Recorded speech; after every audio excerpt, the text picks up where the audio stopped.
Welcome to Love Gladiator, a podcast devoted to spiritual awakening, surrender, and healing. If you are currently in a deep transformational process or experiencing a spiritual awakening, you are at the right place.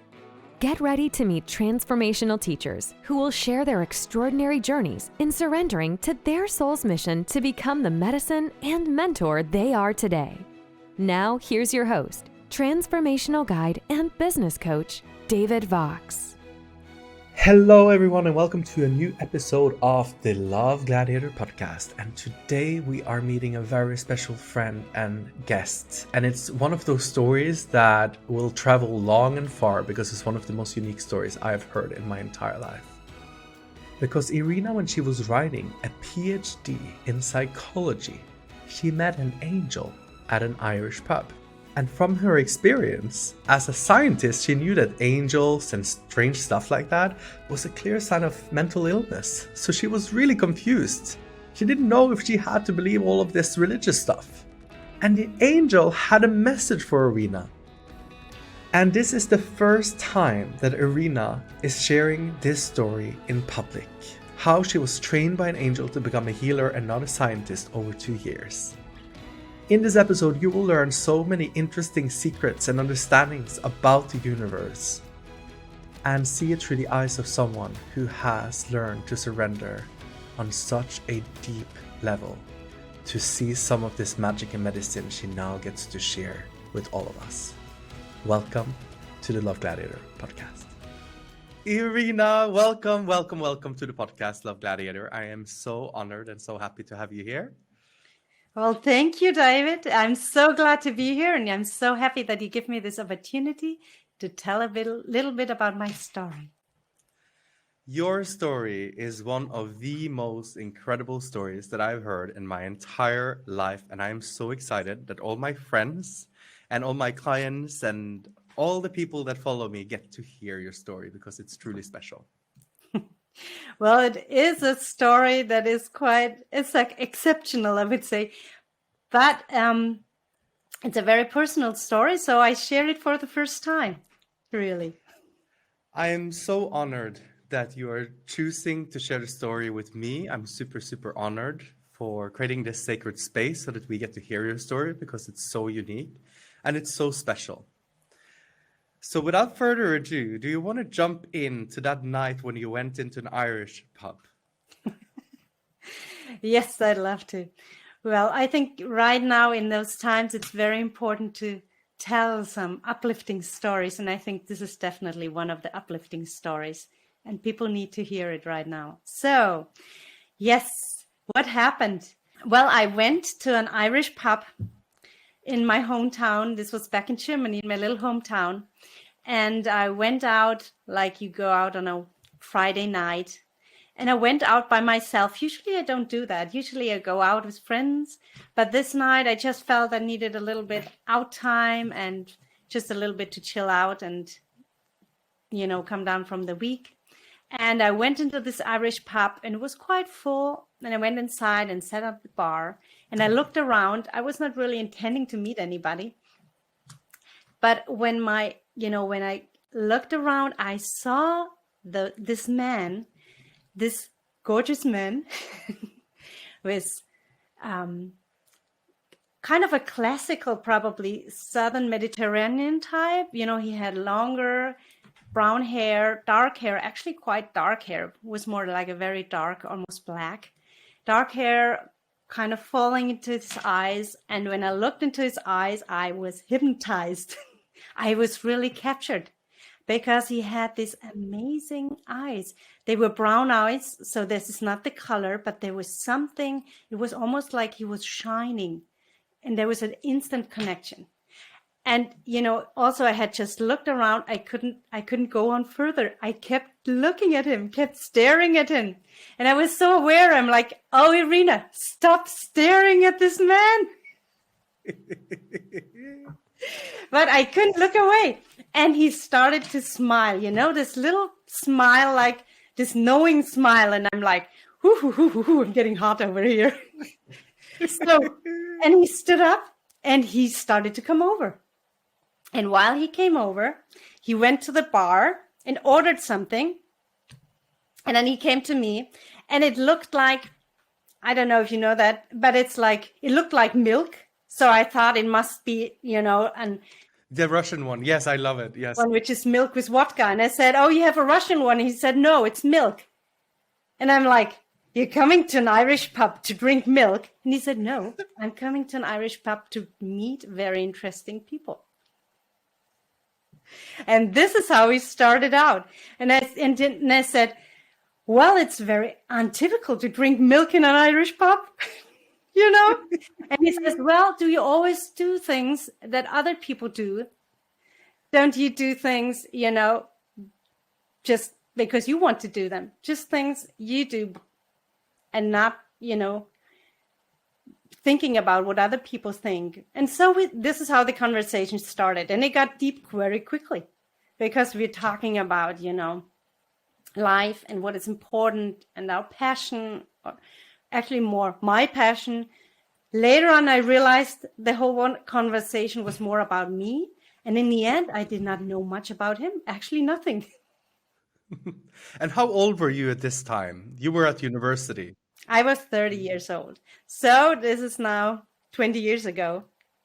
And it's quite a while. And because it was such a personal story and it was just for me, I did not, I shared it with friends and I shared it once in a while with my students or clients, but I did not share it in a big way because, for certain reasons, most of them it was just so precious to me.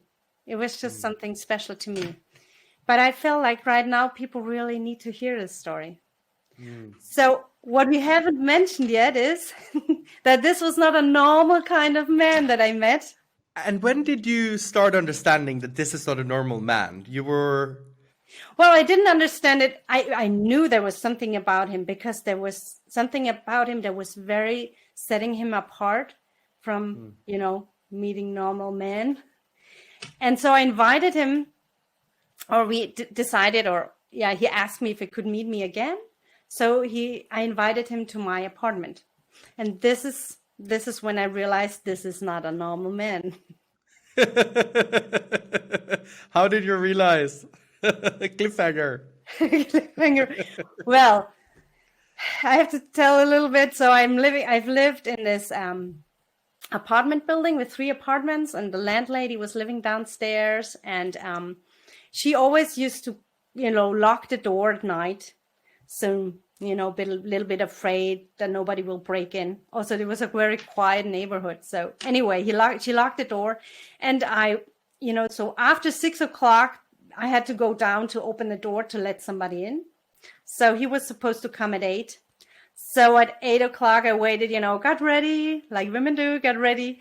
And I looked out of the window because I thought when I see his car drive by or park, I would have to go down, But I saw no car arriving, but I heard a knock at my apartment door. And I was very surprised. I'm like, who's knocking? Who could it be? Is it the landlady because the door's locked? So went to the apartment door and opened it, and it was him. And I'm really flabbergasted. I was like, really, what do you do here? And he's like, you invited me. I was like, this is not what I mean. This is not what wasn't the door locked? And he said, obviously not. And I said, this is very strange because I actually have to look down that the landlady's okay because she's so punctual. This is very strange. But then I invited him inside and we sat down and I asked what he wanted to drink, and he just wanted to have some apple juice. So I gave him some apple juice. We both drank some apple juice and we started, a conversation. And a little bit into the conversation, I poured some more juice and I realized somehow, I don't know why I realized it, but I realized that I never saw that he had actually drank the apple juice, and I refilled the glass, and I thought this was quite peculiar. I thought this was quite strange. So I poured some more apple juice, and this time I really watched. I saw the glass full. And I looked at him and I saw the glass still full, and I looked at him, and I did this a couple of times, and suddenly the glass was half empty and he had not drank a sip. He had not lifted the glass. And I was very shaken, kind of, oh my gosh, this could not be true. This can't be. And he said, what is it? What's wrong? And I said, I really paid attention, and you did not drink, and the glass is half empty. And then he said, oh, no, you must have just not looked. And I said, yes, I'm very sure that I saw that it just emptied kind of by itself. It was kind of suddenly empty. And then he started to get really serious and no longer joking around. And he said, I don't think you're ready. And I said, this is strange, ready for what? What I'm not ready to hear the truth. And I'm like, oh, sure, I'm ready to hear the truth. If you have a secret, I'm a good secret keeper. You just went down a rabbit hole. Exactly. And you can tell me anything. And he said, oh, I'm not sure if you're ready for that. And I'm like, I am ready. Yes, you can tell me anything. And the moment I said it, I realized there was a shift in energy, and I realized, no, I should not have said that. I should not. There's moments in life where you just realize after you said something right out, you realize this might not have been a good. Yes, agree. And then he said, really? And then he said, okay. And he showed me who he is. And this is a very hard experience to describe with normal words.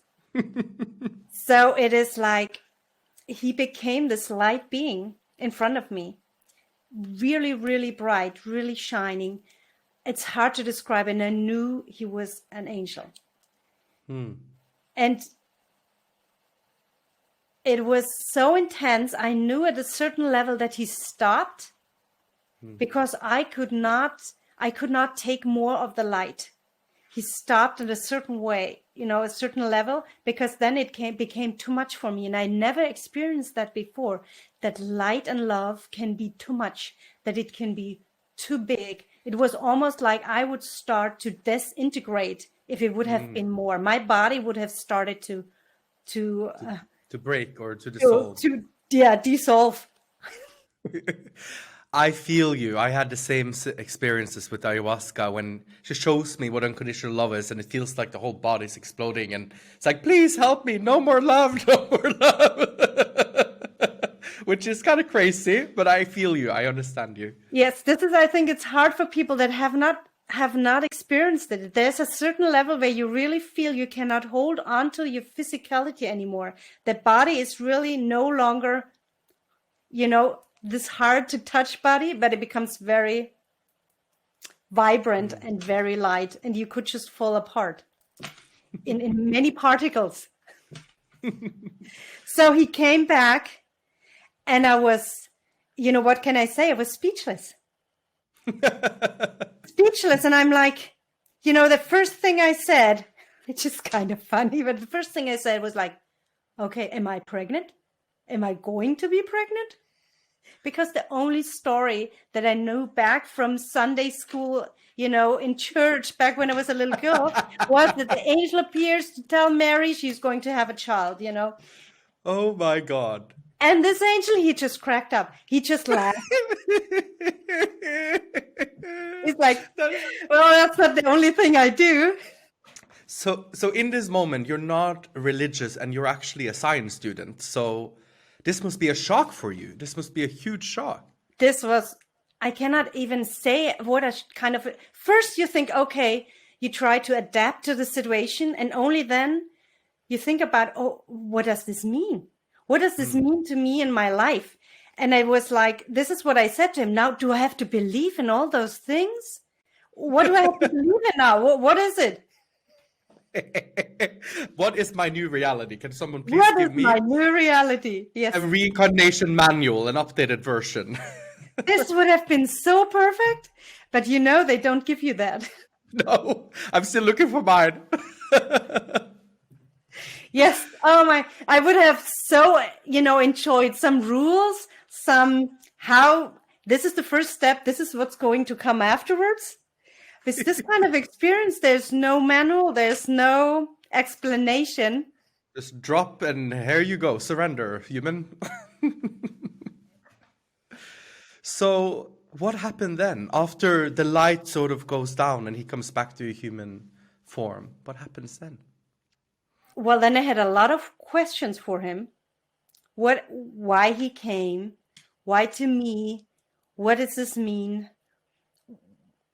What do angels do? What am I expected to do now? What's going to happen from here? So there's many questions. And then about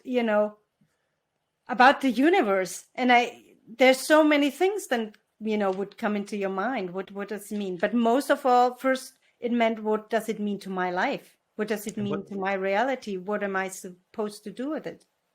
And what did he say? Well, he said that I'm not doing what I'm supposed to do. So he comes to intervene. He comes to put me on the right path. I got a little bit too much into the science part. And it's almost like I would lose part of myself if I would go too much into the only rational, mechanistic world. And it was kind of like a precaution, and to say what I need to do, what I need to be more involved in, what I was meant to do when I came. So it was like a purposeful angel helping you to step into your true path, making sure you don't get too head heavy, and to sort of take you from science to spirituality in one go. Yes, in one go. And it's very interesting because sometimes people think, this is true, that angels come when you're in a part of your life where you're very afraid or very, traumatic things are happening. But actually, this was one of the most joyful times in my life. I was really happy. I was very successful at work. I was enjoying it. I had a boyfriend. I was in a good relationship. Everything seemed to be good. And I was very happy. And this is when the time he appeared. And that's very interesting because I think looking back, it was so important that my frequency was so high. Otherwise, I would not have been able to really go through that experience. It would have maybe been too much.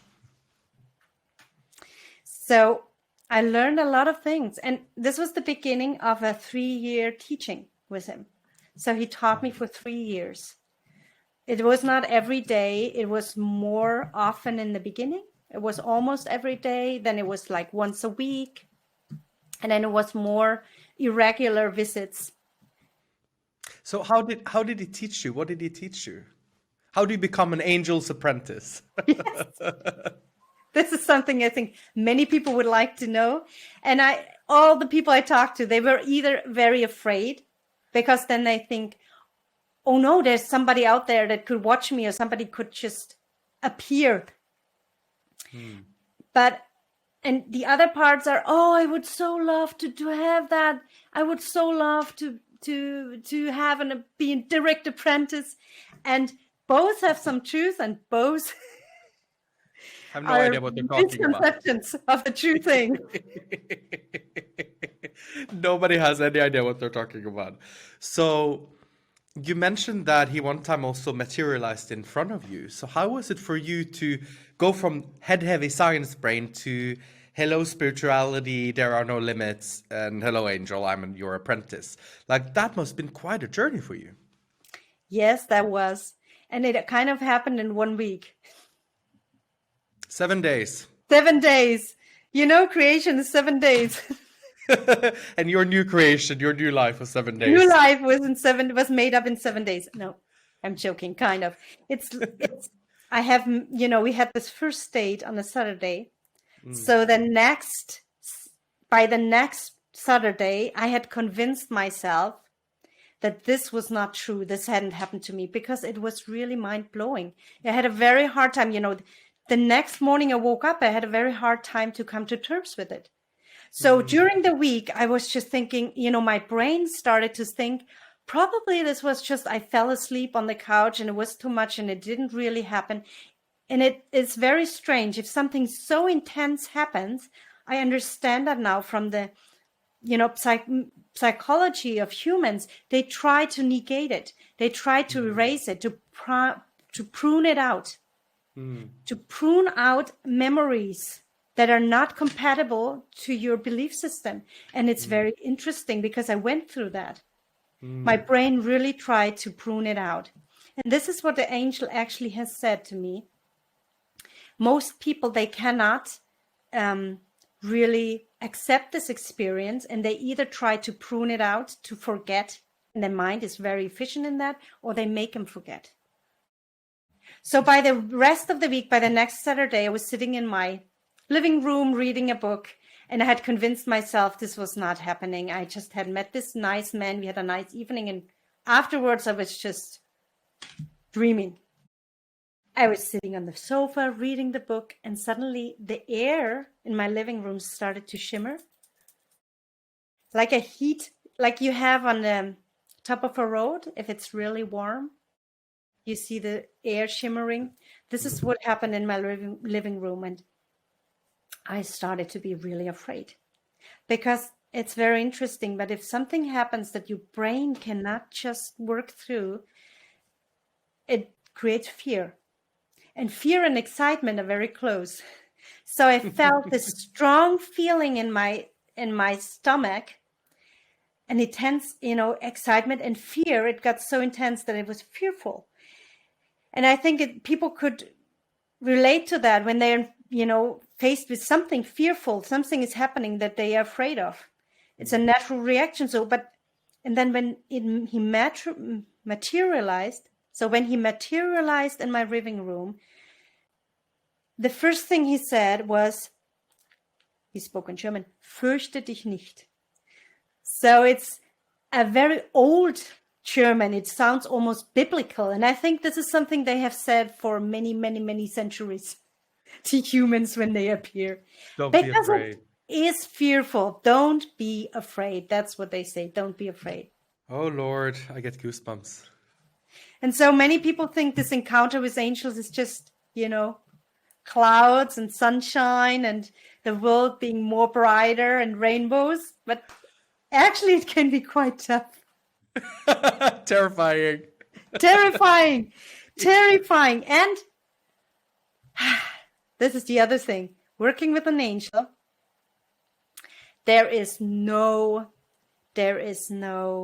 protection. You cannot fake it. You cannot lie. There's no way. There's complete openness because he can see and hear everything. He can see things, patterns.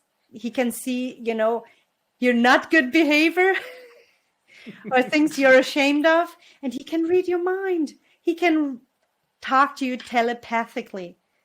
So there's no hiding. Wow. Just imagine that. No hiding, no pretending. Like when you're in a relationship with somebody and you let somebody get really close, and there's no hiding of any thought, of any emotion, nothing. You're completely vulnerable. I felt so vulnerable, ashamed, aware, conscious all the time. And you're also studying science, so it must have been such a pull in different directions. Like, what was your belief systems after the first week with an angel? How did you see the world and yourself? Well, it started to, he started to introduce me slowly to things, how the universe works, that there's a matrix, an actually living matrix. It is a beautiful, fascinating world that's kind of almost out of what we can grasp with our mind. And so many beautiful things. And he showed me, so many things about how the human body works, how we are connected to the universe, how the universe kind of what the universe consists of, how we are creating this world with our group consciousness. And these were all really life experiences. So, for example, we would go down in my little hometown on the street, and he would say, so this is what the people or the group consciousness of this area has manifested. And he said, now I'm going to show you what the matrix is, what the living consciousness behind it is. And he went like this. Yeah, you can see it. He went like this, and half part of my city was gone. It was a bright white pulsing light with certain, it's very hard to explain. It's a certain pattern on it. So this was the basic. It is amazing. And it was alive. I could feel it was alive. It was like a living being. And when I looked on the other part, cars were still driving and people walking. And I said, like, how can this be? And I said, they won't see it. They will still see the illusion. They will see the manifested reality that they have created. So this is how I was taught. Not that I understood everything, but I was shown everything. I was shown a lot of things. And in the training that he gave you, how was the normal sort of training with an angel? You wake up and... So it was very unpredicted. You never knew what was going to happen. And it had so much beauty in it because it was almost like, I don't know if you know those Waldo books where you're looking for this little guy with a red and white hat. So I was every day looking for the angel. So I knew that in my everyday day, the angel would be somewhere. And because he could shapeshift, he could be any person. It could be a woman, a man, a child. He could turn into anybody to give me a lesson. So it was very practical lessons. And there's like this one lesson where I was riding in the train, going to my workplace, going to the city where I worked in science, still working on my science project. And I met this, or I saw this homeless man in the train. And because it was cold, he tried to stay warm in the train, and people were kind of, looking strange at him, didn't want him to sit next to them. He was very, and I talked to him, and we got in a conversation how he got here and so on. That's what I thought. And I gave him something because I had bought for the Christmas tree, those little angels. Angel ornaments. Yeah. Angel ornaments. I had bought these little angel ornaments, and I thought like he would really need some cheering up. And I gave him this little ornament, and he was so happy. And at the next stop, he got out and he turned back into my angel, and said, lesson learned, very well. We have to, watch out where people need a little bit a smile, where people need an uplifting, where people don't feel good. And we have the power to, rise them up a little bit, give them some hope, give them some, hope in life that things get better. Give them a connection so they don't feel so lost. Like you're doing right now. Yes, so right now I'm trying now to really help people to find the magic back in life. And to really realize that this world is, it's an amazing world. And we have truly high-tuned bodies that we are living in here. And we have a very deep connection with everything. So, part of the work I do and part of what I want to give into the world is that the connection between people, the connection between nature, the connection between animals, between the plants, between each other, and the connection with a higher matrix. This is really something that is the higher purpose of all of us. And it's kind of teaching I would say the God language. It's the language of the gods. It's the language of the angels. And we all have it. And we forget about it. This is why I also work with little children. They can still do it. And it's trained out of us. And this is what connects us. And this is why we often no longer feel so connected when we grow up, because we're taught out of it.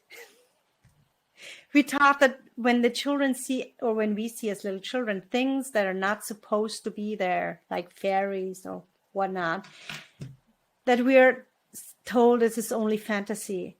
This is not true. So we lose the sight. We lose the sight of energies, of beings around us. And we are no longer communicating with our guardians, with the angels, with the nature. We don't do it, and we become separated. And this is painful. It's very painful to be separated. And this leads to all the suffering. And I know it because I have done the same thing. I was there. I was completely disconnected. So in this training with the angel, could you also just start from the top with the story about the car when you were going to the University for Science? So sometimes I take the train, and sometimes I take the car, or took the car to university. So this morning I took my car and I drove up. I had to go on the highway, and I passed by, when I came through this little village, I passed by this stretch, this between two villages. There's like a walk you could go. It's a wooden, it's the woods, and there's a walk on the side of it. And I saw this very old lady with crutches, with two crutches, going along. And while I was seeing her, I was thinking, she has still a long way to go to the next village. Where is she heading to? Where would you go if you can walk very well? And I kept on driving because I was already late. And I had to turn left to the university to go onto the highway. And I heard, my angel, he said, stop, turn around and pick up the lady. She really needs help. And I'm like, I'm sorry, but today is really a bad day. I'm so late already. And he said, and I wanted to go to the left. No, the steering wheel turned to the right, and the gas went down, and the car just drove by itself. An angel Tesla. Turned around. And he said, no, we're going to pick up this woman. No choice. No choice. So if people think it's so nice to work with an angel at that part of the time, my day was very sometimes disrupted by things I had to do. So I drove back, and the car stopped next to the lady, and I opened the window and I said, can I take you somewhere, And she said, oh, I'm so glad that you asked. I just prayed for help. I need to go to the funeral of my brother, but nobody could take me. And so I picked her, took her in, and we drove. It was actually a couple of villages. It was not the next village. It was a couple of villages down, and I drove her to the funeral of her brother so she could attend. And she thanked me, and I drove off again. So this is something that happened very often too. But this is like in the later phase of when I was working with the angel. In the beginning, it was more me learning. And then I became like a messenger. I worked to give messages to people, or I worked to help people. And sometimes I was told exactly what to say and what to do and how to address somebody and what the background was. Like there was this one lady, she had lost her husband, and I was supposed to go to her and tell her that there is an afterlife, that the souls go someplace, that they're not lost, and that he loved her, and that they will see each other again. So there's different jobs I got.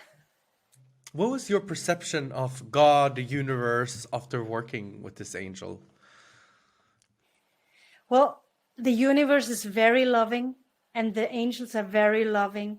Even if I made mistakes that I could see when I could not be kind, or I was selfish, or I was angry, and I was angry. I was angry sometimes, quite stubborn. The angel told me I'm quite stubborn. So he was always loving. They were always loving. Even if he got very serious with me and said, now, okay, this is here, stop here. He was still doing it in a loving way. The universe is loving. The universe is very kind. And in a way, the universe is also neutral. So if you want to have a lower frequency experience, you can have that. This is kindness too. This is love too. This is, you get what you want. So sometimes we don't know what we want. But the universe is a living being in a way. It's a living consciousness. And I can communicate with it. And I help, when I do healing work with people, I communicate with the universe for them.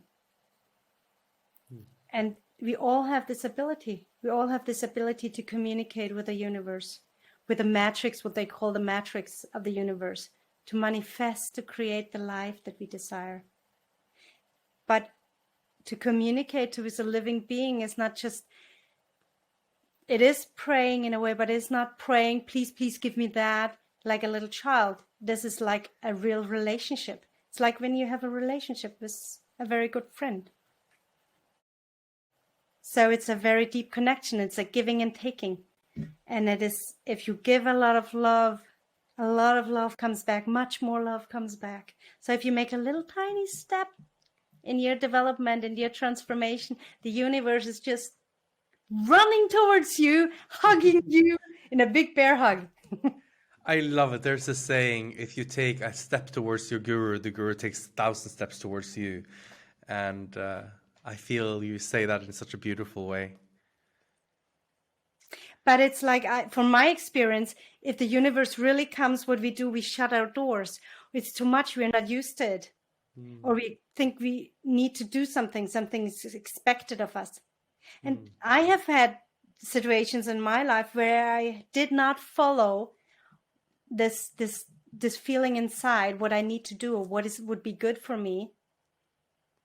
And then I would have a result that was not what I wanted, or that was traumatic actually sometimes, or harmful or sad, because I did not open myself up. I did not trust that what I was given, that what I was told was good.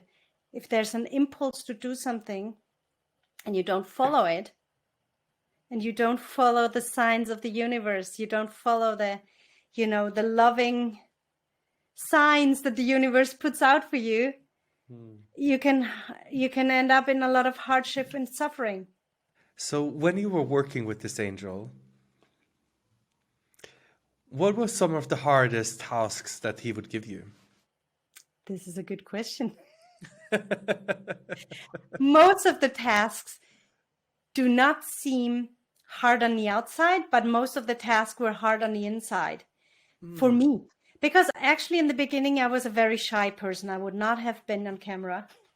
And just even going up to people and having to talk to them, talking to strangers and telling them something very personal or very strange for them. This was already hard for me. This was hard for me. But the hardest parts, I think, was when he taught later on. I was going, after he taught me for 3 years, he was sending me to learn further, to learn more about what I had seen, to understand really. And he was sending me to different teachers. And one of my first teachers that I met was, this shamanic teacher, this shaman, this healer, this Paco in Peru.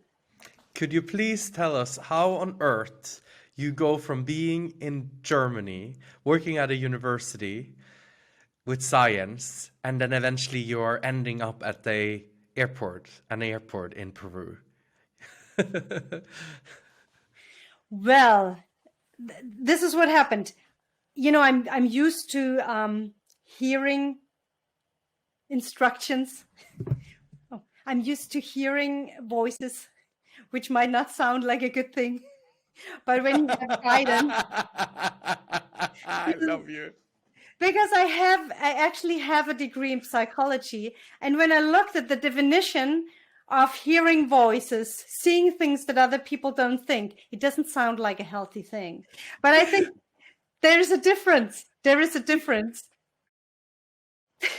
And the difference actually is that you're still very much with 2 feet in this world. So, and you can distinguish with what other people might not see and you see, and what the reality of the others are. Well, I heard this voice.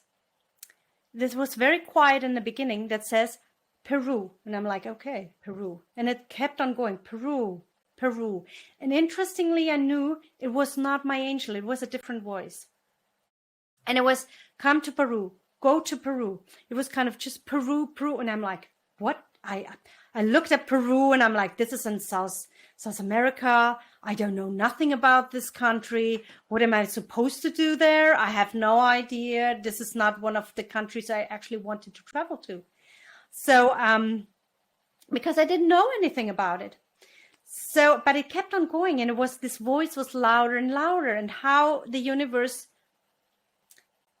then gives me signs was like everywhere where we would walk by a travel agency that would have a big thing about Peru. If I open a magazine, there was an article about Peru, and it kept on going like this. And then the voice was going louder. It was even at nighttime, it was go to Peru, book a flight to Peru, go to Peru. And I'm like, let me sleep. I don't want to go to Peru. I have not the money to go to Peru. I had no money. I didn't speak Spanish. I'm like, but it was so intense that I couldn't sleep anymore. So I went into the travel agency and booked a flight to Peru. That's what I did. I booked a flight to Peru. I packed my backpack and flew to Peru, not knowing what really awaits me there. But because I was used to being just put on journeys and having to follow the universe, having to follow my intuition, my inner knowing, I just did it. There was no questioning then afterwards. But like all my teachers said, there's always a resistance in the beginning with me. So I'm always a little bit resistant in the beginning. So I ended up in Peru on this airport.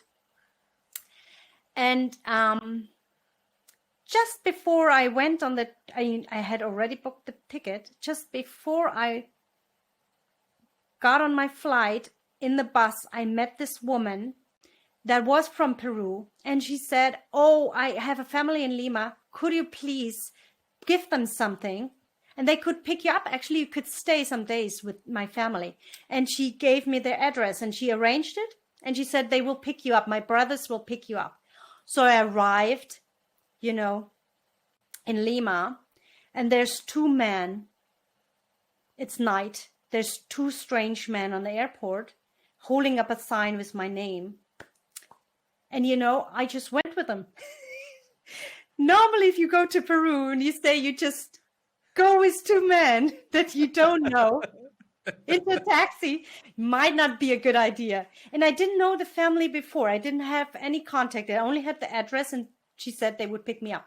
So they said, no, the cabs in the airport are too expensive.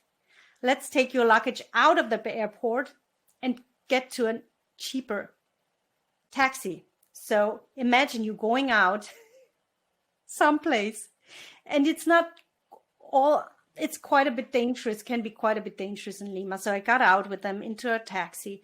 They were sitting on both sides of me, and they said, put your luggage on your feet, down by your feet, because if you stop at the traffic light, they might smash the windows trying to get the luggage. And I'm thinking like, where am I going? So I went, and from the nice houses, the houses got a little bit not so nice. They didn't have plaster on the sides. They didn't have windows. We got in a very bad part of the town. Actually, I realized later on, this was the worst part of the town, the very poor part of the town where I was going. And this family, they had lived there and taken care actually of the people there. But I didn't know that. So this is how my life was. I was not afraid. This was another thing that I had. Because of the angel experience, all my fear was eliminated. I was so much trusting in the universe that it would take care of me, that it did. No matter where I went, no harm would come to me. This might sound naive to some people, but at this time, this is the reality I created. So I stayed with this wonderful family for a while. They said I should not leave the house without them, or I would get probably killed or mugged or whatnot. So I spent some time with them, and it was beautiful. And then I traveled to the mountains because they said, we really have to see the mountains. So I went to the mountains, took a flight to the mountains, and I arrived in Cusco, and there was this, I looked around, there was different travel agency women standing around, women and men advertising for their travel agency, helping the tourists to find a place to stay. And I saw this one woman, and there was like a beam of light coming down on her. And this is always a sign from my angel. I would always see the people I should go to or the people I should talk to. I would see them in a beam of light. So I went to her and said, I'm looking for a place to stay. And she helped me to find a place to stay in Peru, in Cusco. And the next day she called me and said, somebody contacted me. Would it be all right if I connect you? He really wanted to meet you. And I said, who wanted to meet me? I don't know anybody in Cusco. I haven't met anybody in Cusco. I'm just here for one night. And she said, yes, it's a man. It's a native man. And he is they call him Pacos or Pampa Mesayok. They're healers.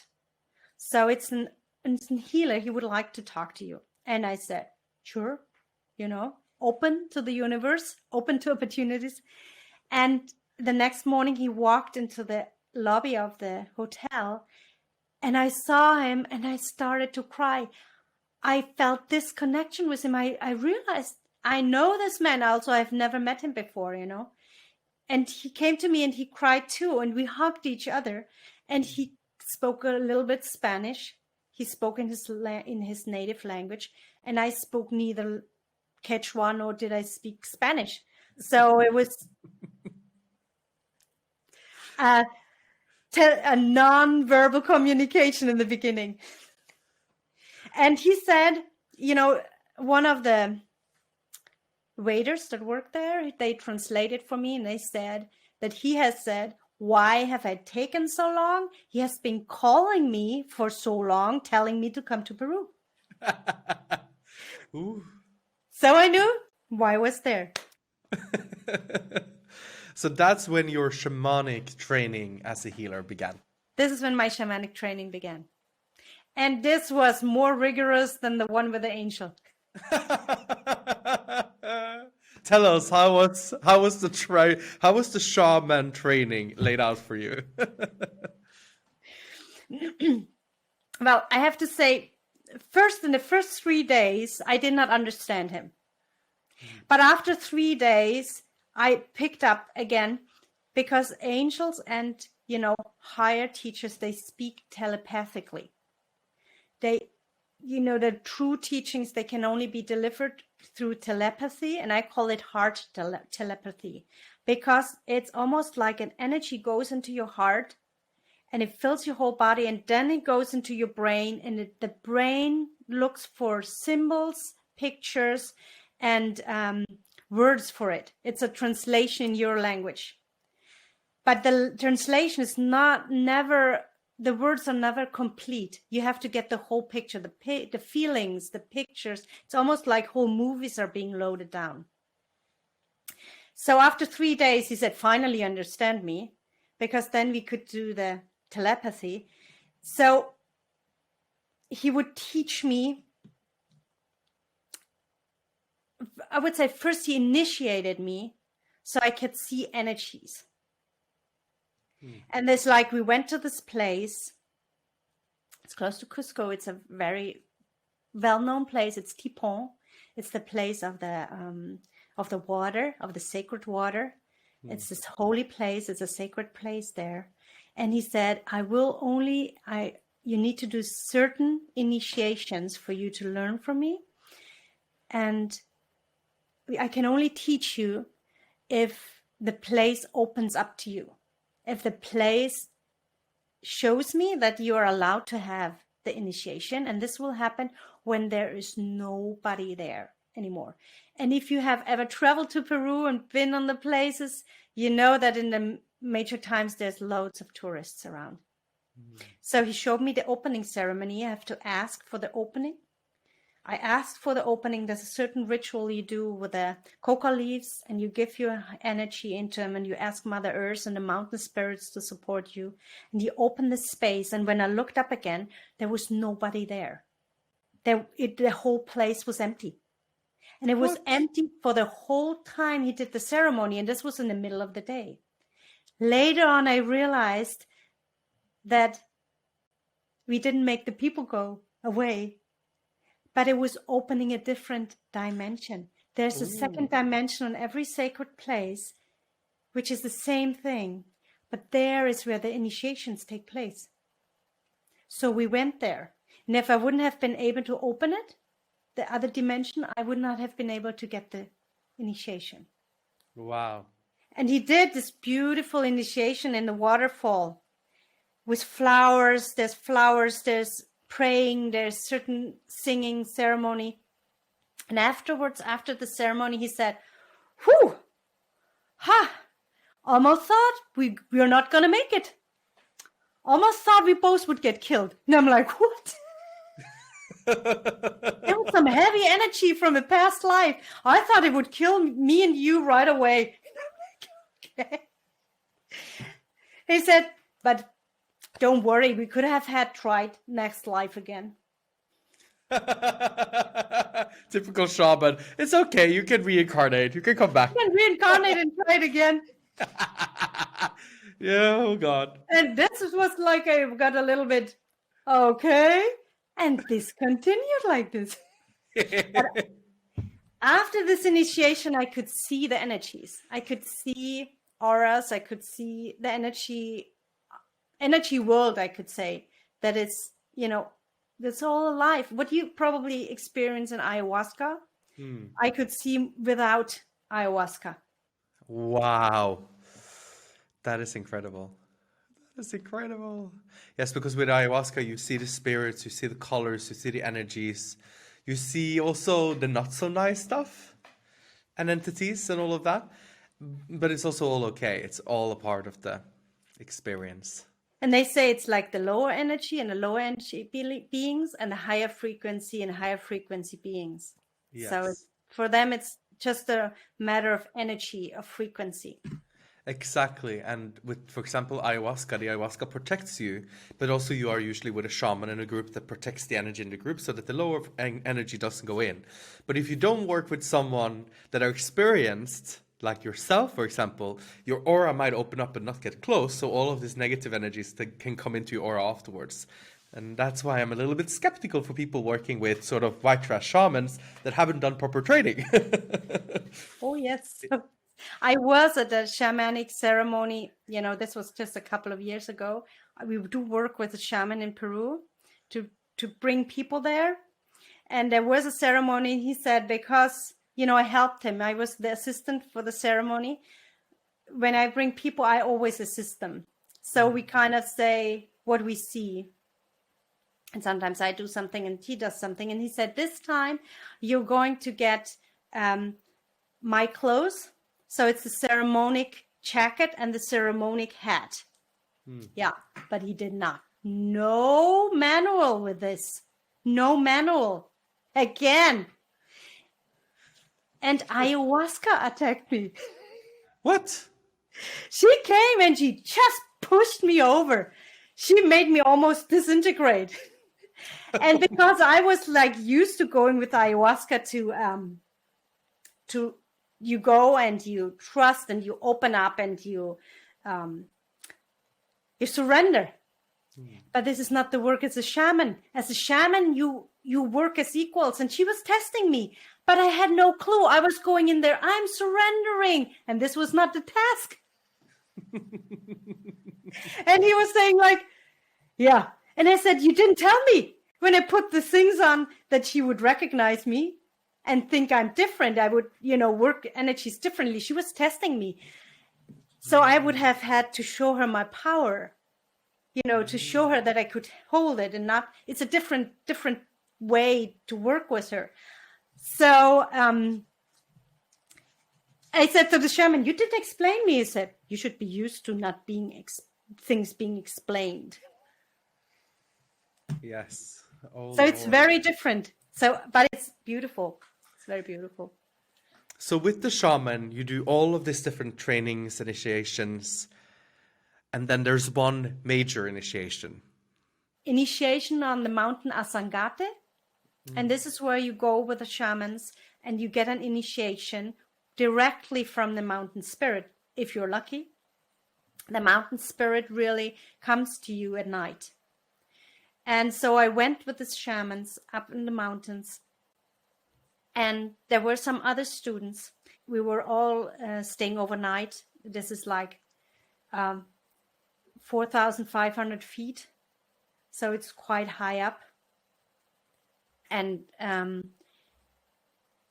we are in the tent, and I could feel that something, I could feel that my body was starting to get really, I had excruciating pain in my body. It started in my spine. It was like my whole body is no longer fitting together. I couldn't explain it differently. I had severe pain starting in my whole body. My whole body is starting to vibrate very, very strongly.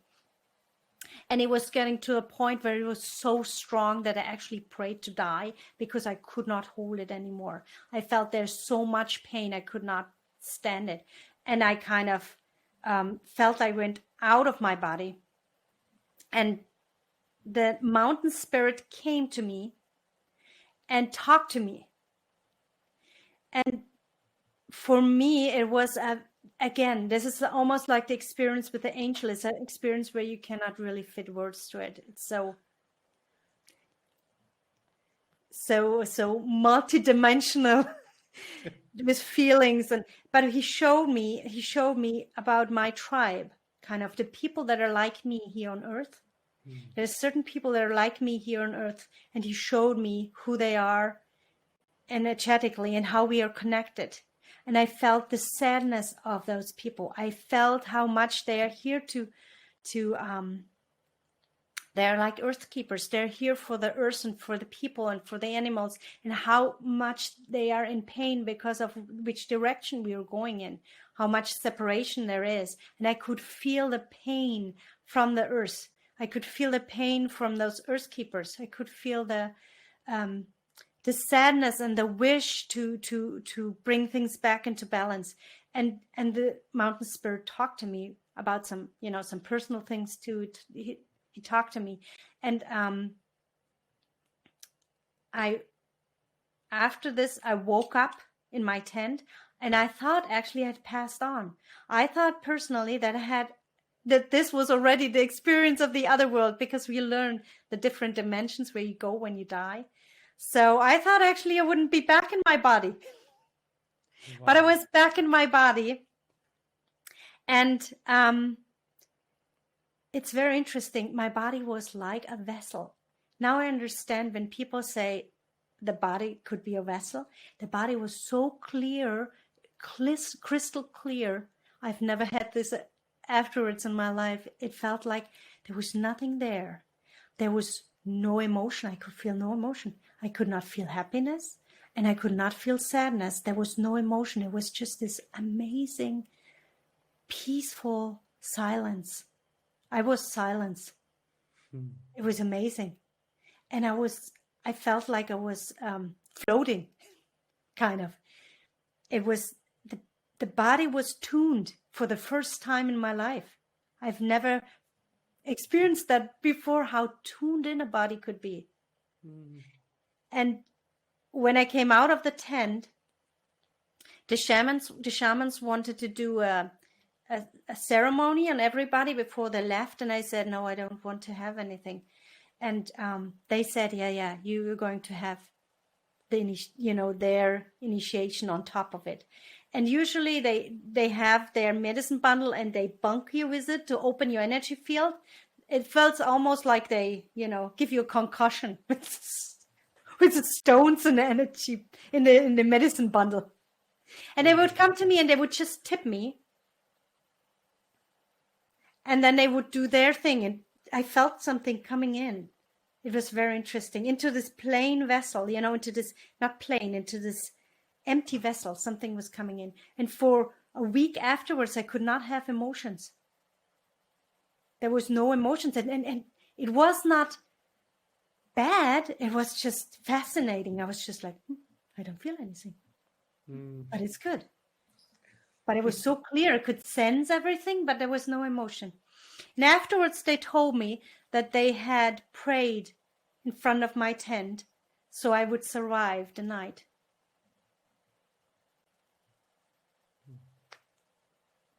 This is why you should have a good shaman with you if you do initiations. Yes, and it's also why I find it so important to talk to someone like you and others that have more experience, because there are so many now who order ayahuasca and plant medicines on the internet, and they do this by themselves or with their friends, or they've done a few ceremonies and they think they have experience, but they haven't done this for 10 or 20 years. They haven't been raised by shamans. They didn't get ayahuasca in their stomach as a baby. This is really potent stuff that opens up dimensional paths, lineages, energies that are so powerful that we are like a little chihuahua in a park with giants.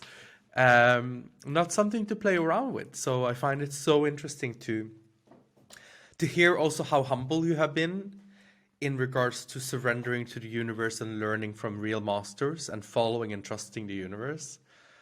You're a real love gladiator. You really follow your heart, and you really you have really surrendered so beyond deeply to this path and to this work.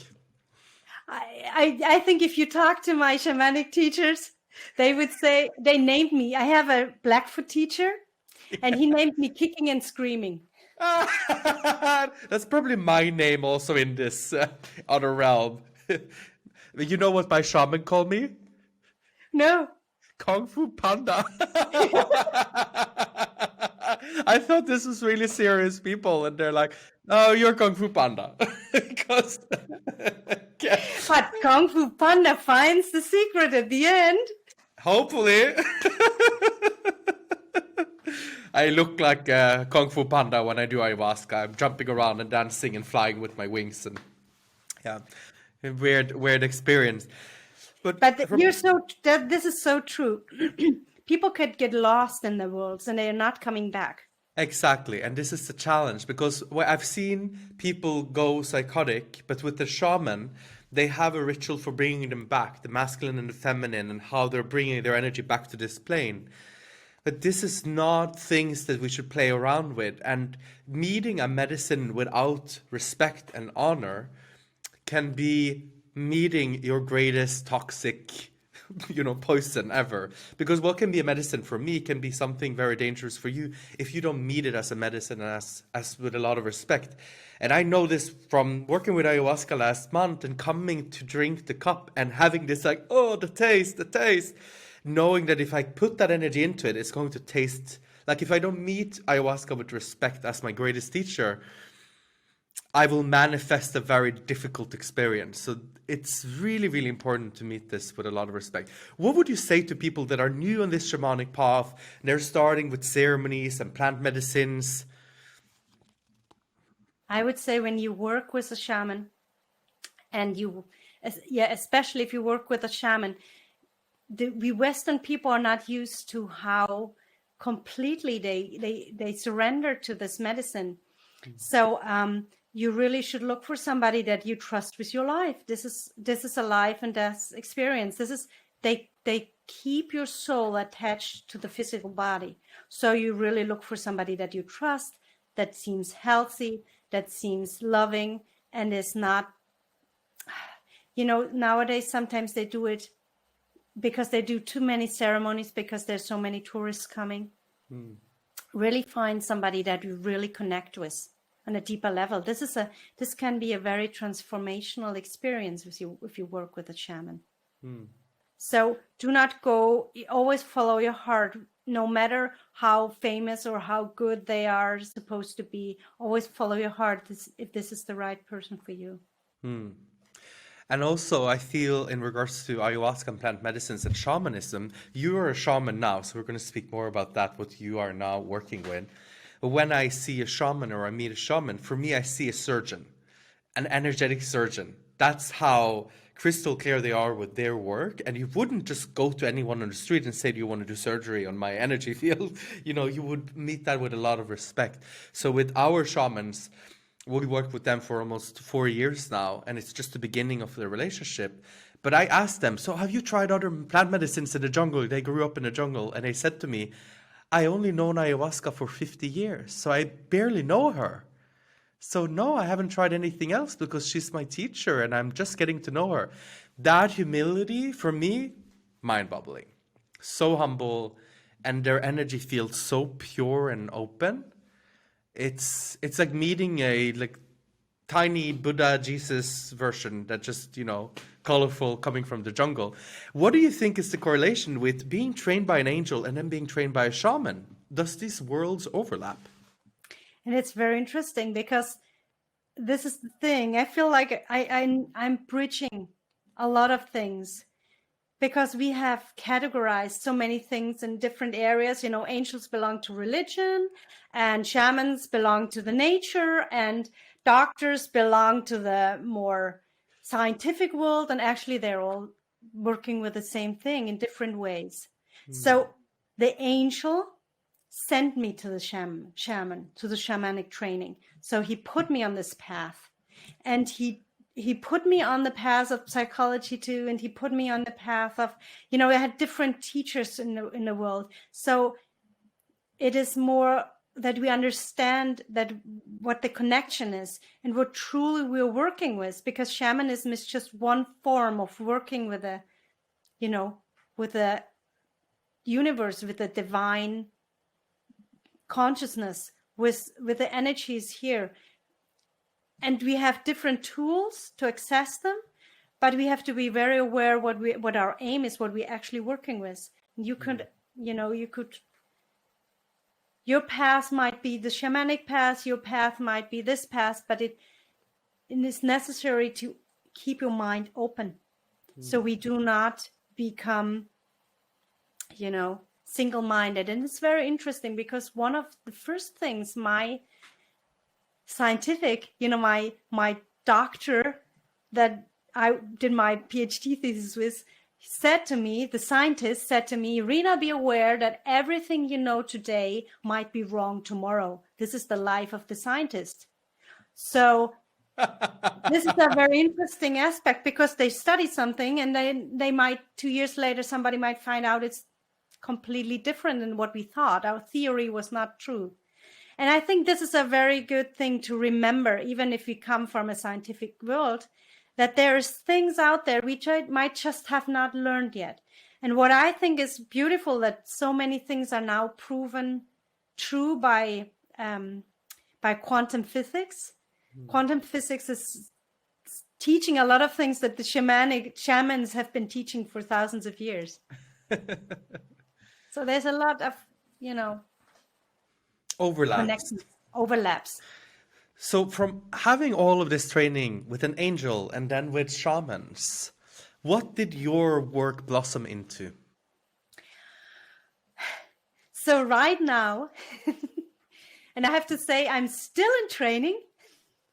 Same here. Because it doesn't end. Neither with the angel. Angel said, I did this physical training with him. And then I did this training with the other teachers where he kind of supervised energetically. And he said he would come back physically too. So I'm still learning. And while I'm learning and giving, I'm giving everybody what I have learned, I'm trying to help others to find the magic back into this life that we have, to see that it's a wonderful life and that we're supposed to be happy. This is one thing my angel said. Humans are not supposed to suffer. Suffering is human made. So suffering is not something that comes from the... So many people, when I talk about spirituality with those that haven't maybe been on a spiritual path for so long, they always counter my reality with saying, well, why did God or why did spirituality, why did consciousness create suffering? So how do you answer that question? From the shamanic perspective, there's no disease that cannot be cured. From the angelic perspective, there is different layers. We create the suffering because of the fear that we have, because of the conditioning that we went through as children most of the time. So we don't do what our soul calls for. We do not freely develop into those who we are meant to be. So there's a lot of suffering there, and then we make wrong decisions based on the conditioning that we had. And then there's other things. Some might come in as a teaching. So there is beings that, I wouldn't say incarnate, but there's beings that even might just, let's say incarnate. They incarnate in this world to be a teacher, and they might bring lessons. Because unfortunately, we learn often only through negative lessons, but this is not the path we are supposed to go. We are supposed to go to learn in a positive way. So we do not really need those lessons. But I have to say, for myself, I created some very tough lessons for me because of my conditioning, because of where I came from. I still have issues. It's not that I'm all love and light, even beside my experiences. If you talk to the people around me, they will agree. So there's different levels where you can look at the world. And if you look at this level, you might think there's suffering, and you might find proof there's suffering. And if you go to this reality, you might find there is no suffering, and there's beauty, and there's hope, and there's support, and there's angels helping you, coming to you when you pray. There's higher beings helping you. If you think there's suffering in the world, you have to ask yourself on which level you are of the reality. And then there's also, we can change reality. So we have the power to eliminate the suffering, but we don't do it. We often create more if you look in the world. Now it's changing. A lot of people are creating connection and helping each other and changing the way they treat the earth and the resources. But this is a big, big question. I would need to talk a little bit more about it to really explain it. But it is that people don't understand the layers of reality that are on this earth. And I like to compare it to school. Most of the time when I worked with the angel, I felt like I was still in spiritual kindergarten. Same here. I feel like my first lesson is like learning to respect everything. Like every energy, every animal, every being. And they showed me like, this is the first little lesson for you, human, in this experience. Just learn to respect everyone. Yourself, of course, as well. Kindergarten, spiritual kindergarten with Irina. I love that. And if you think about, you're going to first grade and then you learn to read. Oh my, this whole world of reading is opening up to you. And you think you're the king of the world because you can read. You're walking around like, I got it all. I know it all. I'm the spiritual master of this universe. And then you come to second grade and fourth grade, and then you start thinking, I know nothing. Yes. I know completely nothing. But if you look back, you would not judge a child that is in first grade and they cannot read yet. Exactly. Because it's just normal that when you're there, this is the abilities you have and this is what you learn. So I think the higher beings don't look on us like we are bad because we have not learned certain things, but they are loving to help us learn it. And so we should be loving to everybody and respect wherever they are. And it's not a category and making somebody good or better, because in some ways we are in kindergarten. Let's say with relationships, we're still in kindergarten, but with some other aspect, with compassion, we are already Masters. graduating. Yeah. So it's like we are all in different levels. And this is also why I feel in every person we meet, there is always a medicine, because they're always advanced in something you cannot see or something that you don't understand because it was not a part of your path so far. So you hold the key to something that could be in my evolution. And like that, we all become the puzzle piece that fit together perfectly with consciousness. So there's always a reason if people meet. There's always a reason. And this is what I always ask myself. What is the reason of meeting this person and feeling a connection with this person? Because we don't meet all people in the same way. With some people we have a connection. What would you say to the people that are right now listening to this and losing hope or, losing their ability to believe in themselves? How can we bring more hope and more smiles and less suffering into this world? So what the angel taught me, and this is I found this very comforting, is that it's not just me they come to everybody. If you ask for help, there's angels, there's higher beings that come to you. They may make you forget that they have talked to you, because they do it out of compassion, because they don't want to disrupt your life like they did mine. Yes. Not everybody's path is to have a disrupted life right now. So, but there is comfort. They talk to you. They give you intuitions. They give you, nudges. They give you feelings. What would be good for you? So there is help. It's always there. Even so, you might not remember it or you might not see it. There is help there. And where you are is just a frequency. The solution and what you long for is just a little bit up there in a different frequency. So you're not far away. You're not far away. Trust in yourself. And look at yourself like the angels would look at you. Look at yourself lovingly, like you're in first grade, and say, it's so great to be in first grade.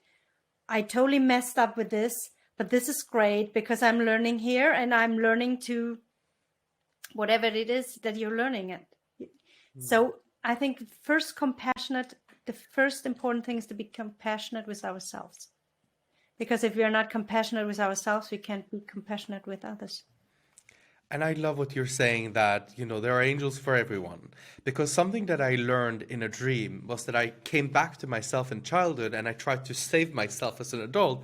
And I asked myself as a small child, David, just tell me that you need help and I will do anything for you. And me as a child couldn't ask for help. So what I learned from that experience was that, we have free will. And we have to ask for interference sometimes. We have to ask angels or whatever you believe in. And I don't care, what condition or what spirituality, if it's ayahuasca, your ancestors, if it's your higher self, if it's angel. But you need to sometimes pray and ask for support. So I do that all the time. Because I just find it much easier to feel that I have a little entourage of ancestors and spirit guides and ascended masters that are with me to support me, because I'm also human and it's a messy road sometimes to be in between knowing so much and experience all of these miraculous experiences and then being a human who gets mad because they lost their watermelon in the floor. Like, just, there's a lot of contrast we have to deal with. Yes. So I need... The human experience, yeah. The human experience is quite an experience. And if you signed up to the human experience, you are so brave. And if we're all here now in in kindergarten together, you are so brave for whatever lessons and everything you're trying to learn. You're so brave. And you are also so loved. And sometimes we forget that and we need to ask almost for a little reminder from the universe. Yes. Yeah, you're so right with that. Yes. The asking and the actually receiving the positive. Asking and receiving it. And really asking. And there is the saying, ask and you shall receive. And I feel so many want to receive, but they're not asking, or they're asking, but they're not willing to receive. So to open up your energy to receive all of what you want. Because what do you have already that you are asking for? To practice, to receive, to celebrate yourself for where you are. Maybe you just learned to read energies. You learn to meditate. You learn to take better care of yourself. You're speaking to yourself in a nicer way. Celebrate yourself. Receive yourself. And I feel the deeper you can receive yourself, the higher your energy also goes. Because the deeper and truer you are to yourself, the closer you are to the truth, which is love. And I think this is why people are so, frustrated, because they see what they want to have, but they can't meet the frequency, the energy of what it is they would like to have. So if we can create, and the key is if we can create higher frequency, and higher frequency are light emotions, are joy, gratitude, even just having fun. Higher emotions are creating a better reality. Exactly. And it's so, how do you say that? Looking at what you did wrong is not creating a higher energy. It's not creating a positive field. It's not creating joy. And analyzing it and looking into all the limiting beliefs that you have that make you have this behavior. And I'm sort of a little bit against that in the coaching industry and the healing industry. I'd rather focus on that one seed that will grow into so much beauty and love instead of all the weeds that are growing everywhere. Because, the weeds are weeds. It's okay. Let them be. I understand what you're saying. I think it both is important. You have to weed to plant a seed. But if you keep on weeding and not planting seeds, there's nothing that you can harvest at the end. So weed as much as necessary, and then plant your seed and really take care of it, grow it, believe in your vision, do what you really came here to do. And if there's some weeding needed, do it, but do not concentrate only on the weeding, because then you will only weed for the rest of your life. Exactly. And that's what I feel a lot of the analyzing and being in the mind and trying to transform using the mind is about the weeds and the thoughts, which always creates new thoughts. But to plant the seed, because the soil that we need is the soul, and to plant that seed from your soul that really will blossom into your authentic self, this amazing being that many of us don't even get to communicate with, but that many of us connected with when we were children before we got too conditioned. I feel that is the greatest adventure of our lifetime, to meet our true self, to grow and blossom into our true self. What is your advice to help them weed and plant the seeds so they can grow and blossom into their true self? Is there some angelic shortcut that people can have here? People love shortcuts. They love it. That's usually by detour. They love shortcuts. The interesting thing is, it is so simple that we can't do it. Yes. If I say things, the things I say, they are so simple, but people can't grasp them. So what I usually do is first to help them understand what it is so they can do it. Because actually you just have to talk to the universe. So you just have to create the dialogue and a relationship. You have to create a connection and talk to the universe. But for that, you need to develop, you need to be able to speak the language. And this is the harder part, to open up, to be able to speak with the heart, because this is where you speak with. So to be able to speak with the universe, you need to learn to connect to your heart, and to be able to not only send information from the heart, but receive information through the heart. This is if you can really receive clear messages, then you're guided. Then you can trust, you can follow the signs of the universe. This is what I do with my clients. I help them to hear, to see, and to understand the signs of the universe so they can follow it. And they can create their highest potential, unfold their highest potential, and they can, shift realities. This is what I can talk this is what I mean. Many talk about bending reality, which means we all have the same reality kind of, and we bend it. But shifting reality is you're going to a different reality. And there's parallel realities. And this is why I talk about the school. We're living here on Earth. What I like to compare it with is like a radio. In the radio, you can dial to different, what do you call it? Different frequency, yeah, different signals. Yeah. One place classic, one place hard rock, one place. So we have different frequencies that we can dial into, and different potentials and realities that we can create of ourselves. So if you want to create the highest potential, we have to reach the highest frequency. We have to tune into it and then communicate with it and create it. But you have to learn to dial into the right thing. How do you think for people that because for me this was a shock with ayahuasca when she showed me how much love that was possible to receive. I felt like a little cockroach that got squished by the universe. I couldn't move. I was screaming, crying, like, please help me get out of this, because it was more comfortable for me being sort of closer to hell than in heaven, because heaven, it's a lot of love. It's so expansive, so expansive. I felt my brain, I could hear it like breaking. It was horrible. And then I started surrendering, of course, because there's no other choice. And then it was an amazing experience, but also terrifying. So how, when you haven't experienced peace and freedom and your most joyous self, how can we help people tune into their highest frequency? Of course, working with you is one possibility. But for those that are opening up to this chapter in their life? Well, there's different roads. There's different pathways, and everybody has a certain, for everybody, there's a different way to reach it. There's different steps you have to do. First of all, you really have to learn to be aware of your emotions. So be aware of emotions in certain situations, because the emotions are really our navigation system to what is good for us, what is in tune with ourselves and our being, and what is not. And either we don't listen because we have been overridden, we have been conditioned that our feelings are sometimes not correct. They're always correct.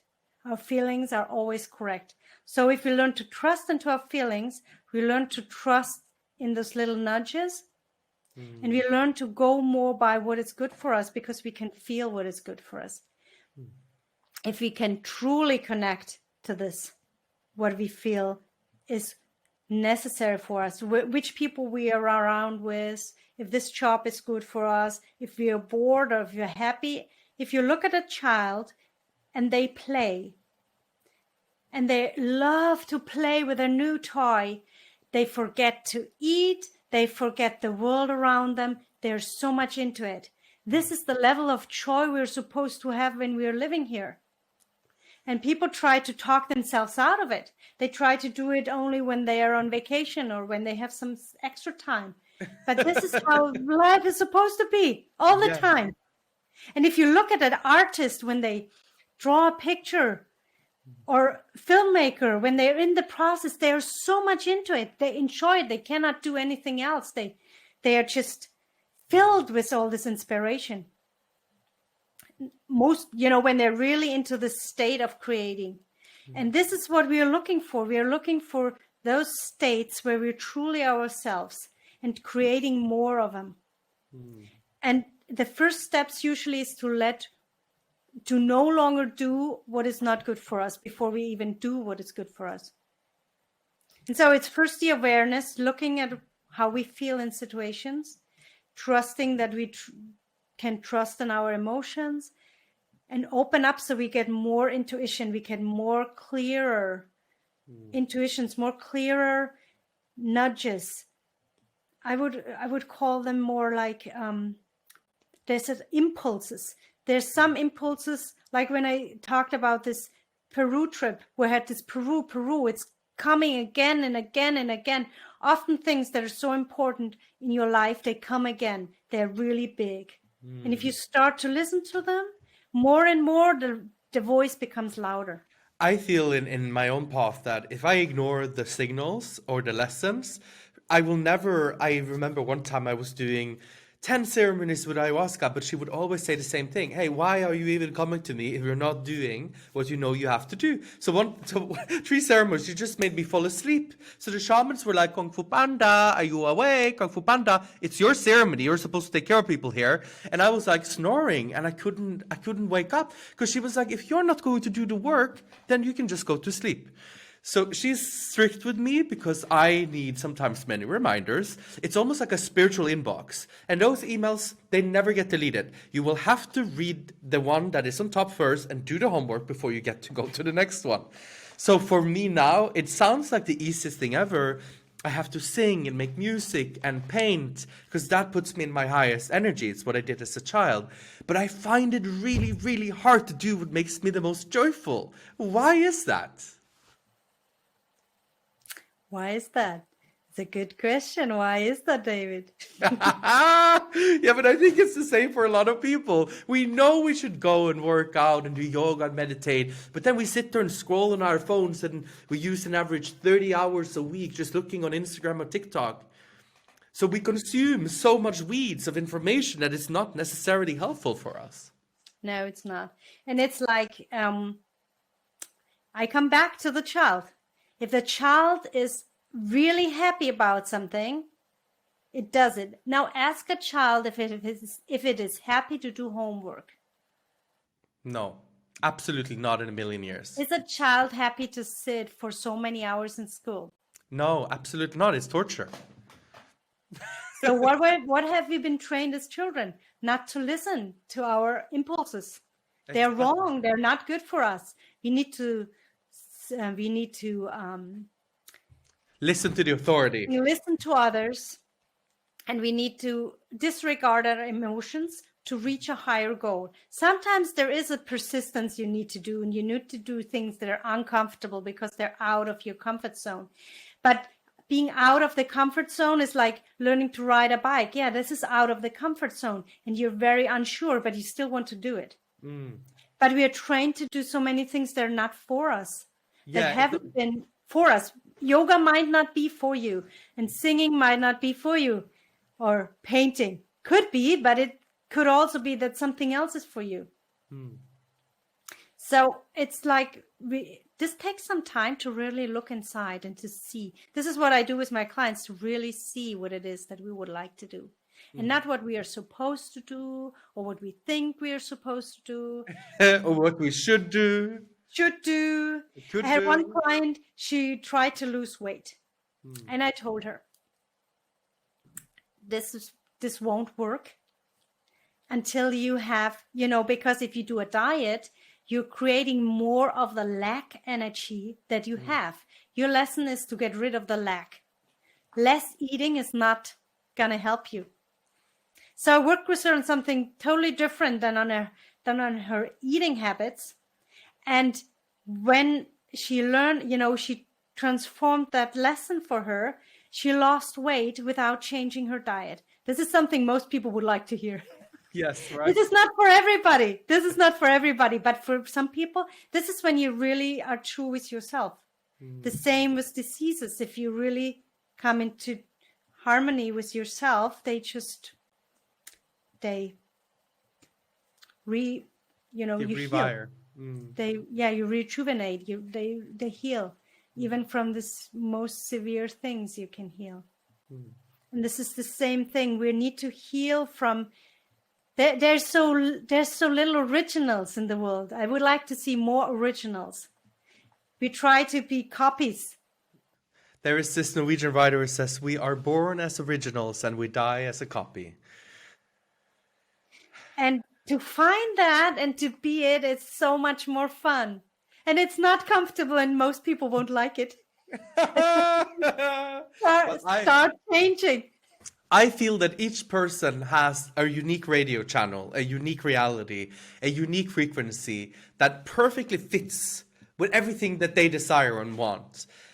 But to be able to be on that radio channel, You need to choose yourself fully. To be the chosen one, you have to choose yourself fully, and to also choose the path of blossoming into your fullest potential, which is your most unique, weird, crazy, beautiful, loving self.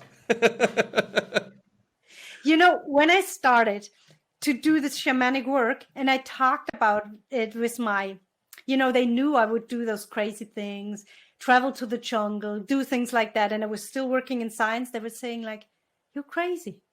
Yes. You're really crazy." But, you know, the interesting thing is you're so happy that I get jealous of your happiness.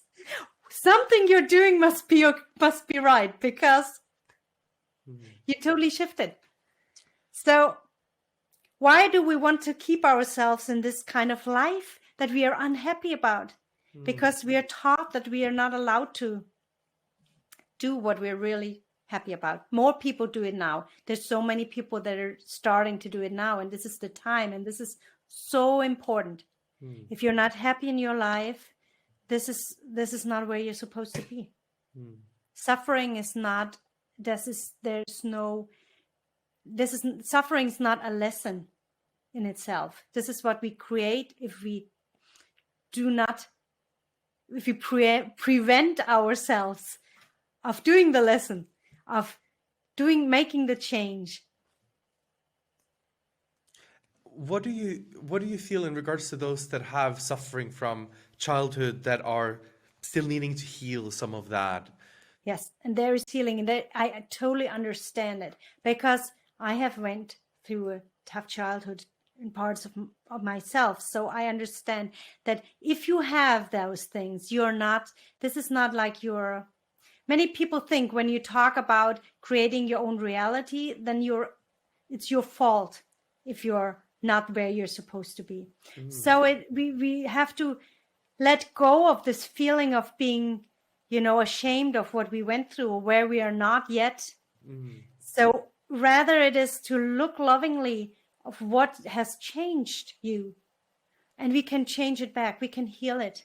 And this is something I do too. And sometimes it's necessary for the soul to be healed, and we cannot talk to the soul, and we cannot explain to the soul. Many people know in their brain, they're not stupid. Many people know what has happened, or what they believe, or what their conditioning is, or, you know, that something they you know, that they should. They think they should do something. But when we heal, then this really changes. So sometimes this healing is so important because it talks to the soul and not to the mind. And it can solve things on a deeper level. So this is what I love about the shamanic work. You can solve things without talking to them. I had clients that came to me that couldn't speak my language, and I could still help them because I could see what was happening in the energy field, and I should steep the healing. But I don't want people to come and say, "Okay, now heal me. I'm ready for it," because it might not be helpful.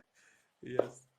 And it is not helpful because sometimes they recreate the disease. I heal it, it's gone. I could heal it, some of the diseases I could heal in 30 minutes. But they recreate it. So I have to teach them how to create something differently. So it is really, what I think is, it's like we're a highly tuned instrument, and we send out this melody into the universe.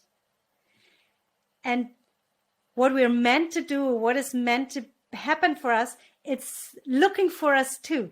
It wants us to manifest it. You know, it's like, it's almost, I feel like when you look at the great musicians, they said that angels told them, you know, sang the melody for them. So it all comes, you know, there is this great light beings that talk to us and say, give us inspiration for something. And then our soul is resonating with it and it wants to create it. And if we have a dream, there is a way to bring it about. And I love to help visionaries that would like to change the world. I love to help them. People that would like to change the world, especially for our children, and for how we live with each other, about the earth, taking better care of the earth because it's so needed. So the visionaries that are listening right now that are in a transformational business, creating a transformational blueprint on this very planet right now, but they need help for their own healing, their own transformation, to bring their platform out on a bigger stage, to bring themselves out on a bigger level. How can they connect with you and how can they work with you? Well, they can connect with either my email or my website. So it's irinaditter.com. You can look at my website and you can contact me with an email directly. And we talk about what it is that you would like to bring into the world, or that you would like to change, that you have a calling for, or just how you would like to heal and to bring about a better, more beautiful life for yourself. And we see what we can design for you to make that happen, because it's often a very individual process. Yeah, as you say, there is really not any 1, 2, 3 step in the healing world, in the transformational world. Each one has their own path. And thank you for sharing your path with us and your story, Irina. I will put your website and all the other information in the show notes. And I just want to say thank you. Thank you to your angel. Thank you to you and your lineage. And thank you just for sharing your story with us. I know that this is a big step for you as well, because you kept this story as a secret or very privately for many, many years. What is the reason that you want to share it now? Well, let me say why I didn't want to share it first. Because I always hope to be back a messenger again and to work in the secret. So I kind of had to give that up, because I really felt that right now, especially in this time right now, people really need this hope. And I'm really asking you, if you have a calling, often you feel alone because in your surrounding, there might not be people that support it. Follow it. You're really, really needed here in this time. Every single person is needed, because we're all needed for this beautiful symphony that is being created right now, this new world. So we need visionaries to create this new way of living, this new way of educating children, this new way of leading a company, this new way of being an entrepreneur or just a happy person. So I'm really reaching out for you. Do it and find support, because it's so important that nowadays we don't do things alone. This is the time where we are allowed to come together and help each other. So it will shorten your time if you find somebody that helps you. And look for somebody that really talks to you, that you really feel connected with. This is the right person, even if you might not even know what they do. If you might not directly know their method, go with the energy, really follow that. And I thank you so much, David, for giving me this opportunity to talk here and to share some of my message to reach out. And you're doing this great, amazing work too. So I know that many people already either would like to work or have worked with you. So I think we need more people like you to bring things into the world, to help each other, to reach our highest potential. Thank you, Irina. And I have to introduce you to my mastermind people as well, because they will absolutely love you. So thank you again. We will be talking more about your story. And I know this is just the beginning of you sharing your story on podcasts and on many, many platforms around the world. So again, I will put information on how you can contact Irina in the show notes. And again, one last time, thank you, Irina, for sharing your story with being trained by an angel and becoming this amazing healer and shaman that you are today. Thank you so much. Thank you. Thank you, David. Bye. Thank you for listening to the Love Gladiator podcast. And if you want more information about Irina Ditter, who was trained by an angel, then please check out the links in the show notes and visit her. Please also give her a shout out if you heard this episode and got super inspired. This was the first time she has ever shared her story in public, so we need to give her and her soul and her story a warm welcome.